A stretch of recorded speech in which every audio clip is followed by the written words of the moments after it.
طبعا يا جماعة احنا سمعنا كلنا عن حملة ناديك يناديك.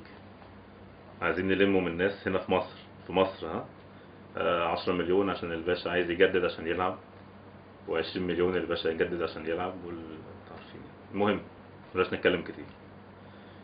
قال لك ايه؟ اتبرع يا ابن بلدي، اتبرع يا ابن بلدي، ده ناديك يناديك، وهو دين في رقبتك لازم هتسدده.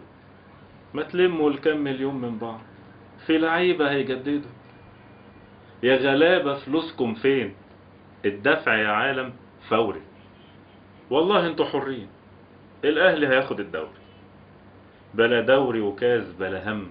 والله دي ناس بتهرج، ناس تاخد علشان تلعب، ناس تدفع وبتتفرج، ناس مخنوقة التزامات، من الجوع الليل بيطول. نشحت للمليونيرات، طب نشحت لينا الاول. انا اشجع وافرح وازعل واتضايق علشان نادي. انا طيب جدا حاضر، لكن مش للدرجة دي. كان ايه بس اللي غاصبني انا اشيل الهم بدالك؟ ما انا اولى اوكل ابني. انا مالي يا عم ومالك؟ ده انا عندي مصيبة وقرطة، عيلة تفلس امريكا. ما بقاش يا حبيبي في ورطة وادفع لك علشان شيكة، وغلوبنا نقول معناش.